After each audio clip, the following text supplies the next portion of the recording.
আৰু যিবিলাক কথা ভিডিঅ' কনফাৰেন্সটোত মই দিলীপ শইকীয়াৰ মুখেৰে শুনিলো মই নিজৰ কাণকো এতিয়ালৈকে বিশ্বাস কৰিব নোৱাৰা পৰিস্থিতি হৈছে মোৰ লগত মোৰ দলৰ এজন অত্যন্ত গুৰুত্বপূৰ্ণ লিডাৰো আছিলে তেওঁ শুনিছে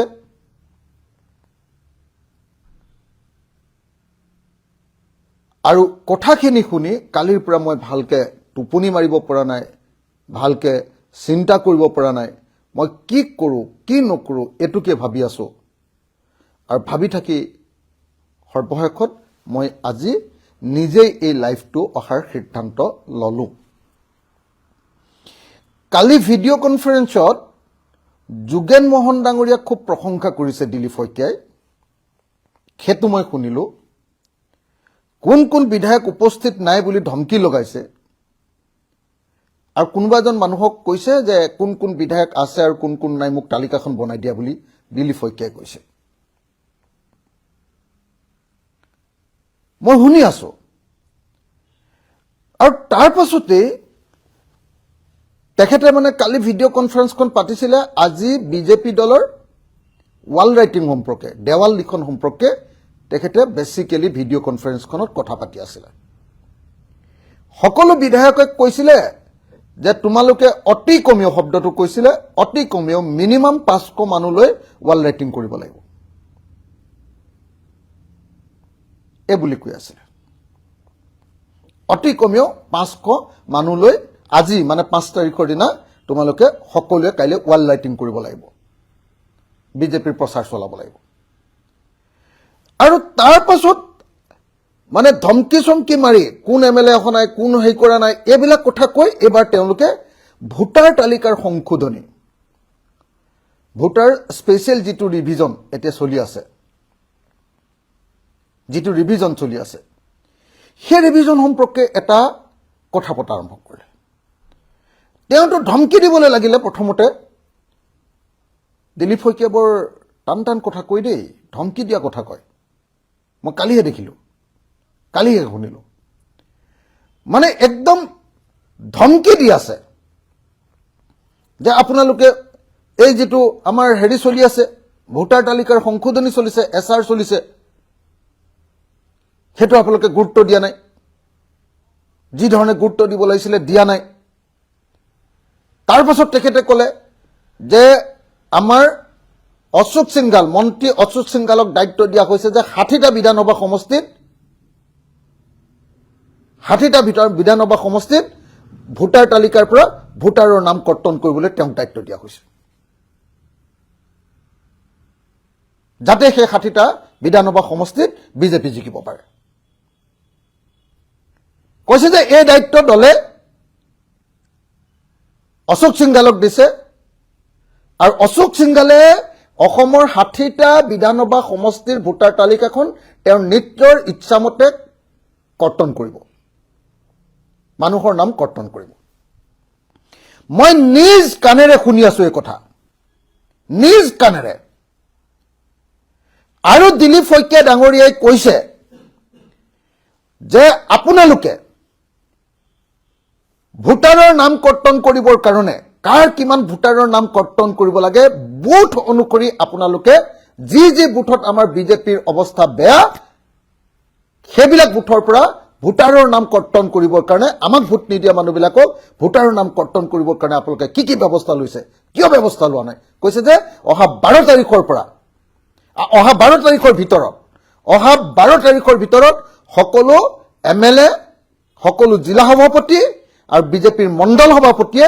12 তাৰিখৰ ভিতৰত ভোটাৰ তালিকাৰ পৰা কাৰ কাৰ নাম কৰ্তন কৰিব লাগিব তাৰ তালিকাখন দিব লাগিব তে ধমকি দিছে তেওঁ কৈছে যে আপোনালোকে কিয় ইমান অৱহেলা কৰিছে কিয় কামটো ঠিকমতে কৰা নাই এনেকে কৈ আছে তাৰ পাছত কৈছে যে 60টা বিধানসভা সমষ্টিত আমি অশোক সিংঘালক দি দিছো দায়িত্ব আৰু অশোক সিংঘালে পুৰা এই ভোটাৰ তালিকাখন পুৰা ঠিক কৰি পেলাব ভোটাৰ তালিকাৰ পৰা নাম কৰ্তন কৰিব 60টা বিধানসভা সমষ্টি বুলি কৈছে আৰু বাকি যিবিলাক বিধানসভা সমষ্টিত বুথ পৰ্যায়ৰ পৰা বদলি কৰিব লাগে বিজেপিৰ নিয়ম অনুসৰি বিজেপিক ভোট দিয়া মানুহবিলাকৰ কাৰণে বদলি মানে ভোট দিয়াবিলাকক ৰাখি নিদিয়াবিলাকৰ নাম কৰ্তন কৰিব লাগে তাৰ তালিকা বিধায়কবিলাকক 12 তাৰিখৰ ভিতৰত দিবৰ কাৰণে দিলীপ শইকীয়াই নিৰ্দেশ জাৰি কৰিছে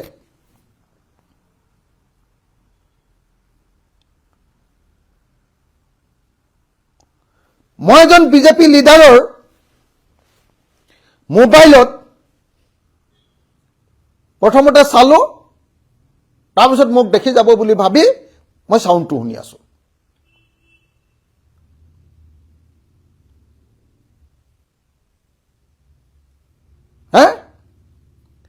আৰু বিধেবি বিধায়কজনে আমাৰ কথাবিলাক যাতে তালে নাযায় আমি মাজে মাজে কথা পাতি আছো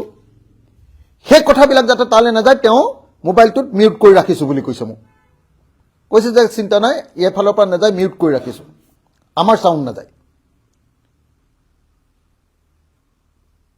আশ্চৰ্যজনক ঘটনা মই টাইমটো পৰ্যন্ত আপোনালোকক কৈ দিছো যে 8টা বজাত বোধহয় হেৰিখন আছিলে 8টা বজাত বোধহয় তেওঁলোকৰ এই কি কয় ভিডিঅ' কনফাৰেন্সখন আছিলে বোধহয় 8:10 মই ইমান মনত ৰখা নাই আৰু 8:10-12 মানত আৰম্ভ হৈছে যেন লাগিছে মোৰ ভিডিঅ' কনফাৰেন্সখন আৰু অলপ দীঘলীয়াকে চলি আছে তো 8:38-40 মানত বোধহয় 8:40 মানত বোধহয় মানে দিলীপ শইকীয়াই এই কথাকেইটা কৈছে মই নিজ কাণেৰে শুনি আছো আৰু মোৰ লগত মোৰ দলৰ এজন গুৰুত্বপূৰ্ণ সতীৰ্থই এই কথাবিলাক পুৰা শুনি আছে এতিয়া এই কথাটো মই মিছাকে কৈছো বুলিতো নিশ্চয় সকলোৱে হুলস্থুল কৰিব অসমৰ মুখ্যমন্ত্ৰীটো একেবাৰে মানি নলব সেইকাৰণে মই আজি যেতিয়া মই এই লাইভটো কৰিম বুলি কৈছিলো এতিয়াই মই দুইবাৰ হিমন্ত বিশ্ব শৰ্মাক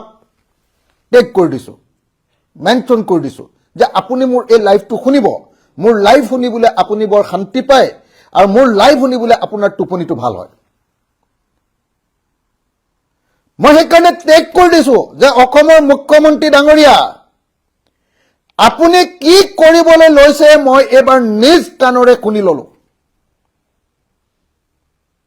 আপোনাৰ দলৰ ৰাজ্যিক সভাপতি দিলীপ শইকীয়াই স্পষ্ট ভাষাত আপোনালোকৰ মন্ত্ৰী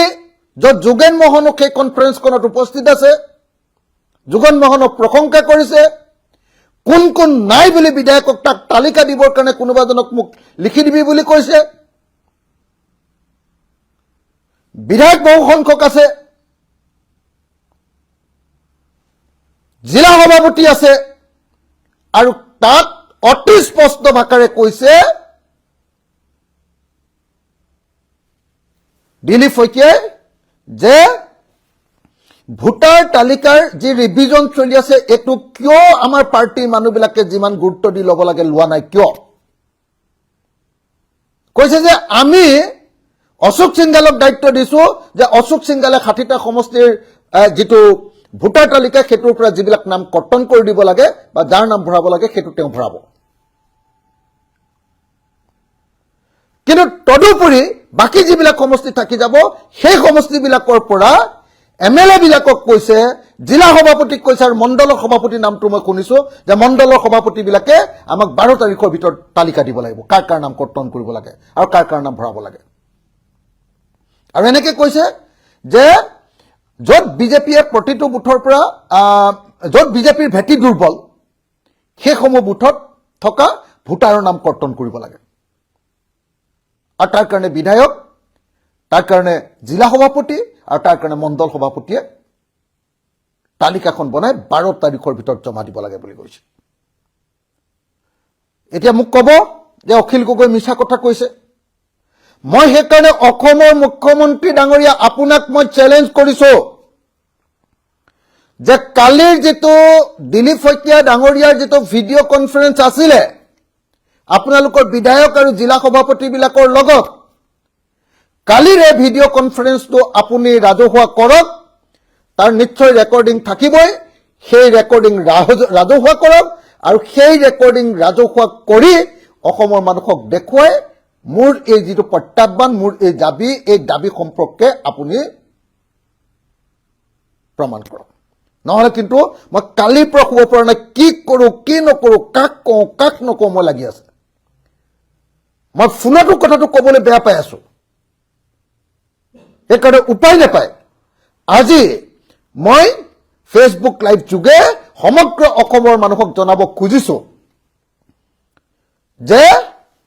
বিজেপিয়ে এতিয়া অসমৰ ভোটাৰ তালিকাখন নিজৰ ইচ্ছামতে এবাৰ ইঞ্জিনিয়াৰিং কৰিবলৈ লৈছে কেইদিনমানৰ আগতে মোক অসম বিধানসভাৰ 3জনমান বিধায়কে কৈছিলে যে আমাৰ বিধায়কবিলাকক সিএমএ পঠিয়াই দিছে যে নিজৰ সমষ্টিৰ পৰা 10,000 ভোটৰ নাম কৰ্তন বা নতুনকৈ নাম ভৰ্তি কৰিব লাগে সেইটো মই বিধায়কৰ পৰা ইনডাইৰেক্টলি শুনিছিলো মুখৰ পৰা ইনডাইৰেক্টলি শুনিছিলো সেইটো কথা এজন মই সাংবাদিকৰ পৰা শুনিছিলো সৰকাৰি পক্ষৰ এজন সাংবাদিকৰ পৰা শুনিছিলো একেটা কথা এতিয়া কালি সন্ধিয়া 8 বজাৰ যিটো লাইভ আছিলে এই লাইভটোত মই নিশ্চিতভাৱে নিজ কাণেৰে নিজেই মই দিলীপ শইকীয়াৰ মুখেৰে পুৰা নিজৰ বক্তব্য দিলীপ শইকীয়াৰ নিজৰ বক্তব্য স্বয়ং দিলীপ শইকীয়াৰ বক্তব্য স্বয়ং মই অখিল গগৈয়ে নিজে শুনিছো আৰু তাত তেওঁ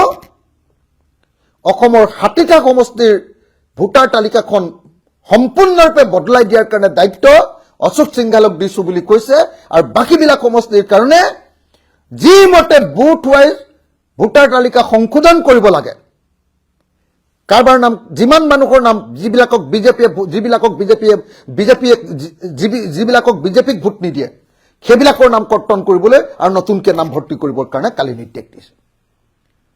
আৰু দিলীপ শইকীয়া পুৰা খঙত দমত কৈ আছে কথাখিনি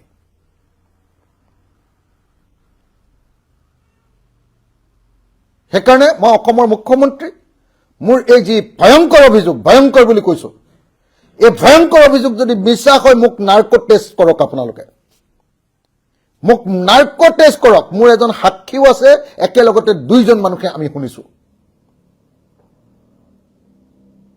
2জন মানুহে আমি শুনিছো একেলগতে 2জন মানুহে আমি শুনিছো আৰু সেইকাৰণে মই মুখ্যমন্ত্ৰীক দাবী জনাইছো আৰু মই ভাবো যে আমাৰ বিৰোধী পক্ষৰ আটাইবিলাক দলে মিলি আমি ইমিডিয়েটলি ইলেকশ্যন কমিশনৰ ওচৰলৈ যাব লাগে আৰু ইলেকশ্যন কমিশনৰ ওচৰলৈ গৈ কালিৰ যিটো আমাৰ দিলীপ শইকীয়াৰ যিটো ভিডিঅ' কনফাৰেন্স আছিলে দিলীপ শইকীয়াৰ সেই ভিডিঅ' কনফাৰেন্সটো আমি হেৰি কৰিব লাগে কি কয় কালি সেইটো চিবিআই এনকুৱাৰী কৰি সেইটোৰ ওপৰত তদন্ত কৰি বা সেইটোৰ ওপৰত জুডিচিয়েল এনকুৱাৰী কৰি সেইটো ভিডিঅ' সঁচা নে মিছা আপোনালোকে প্ৰমাণ কৰক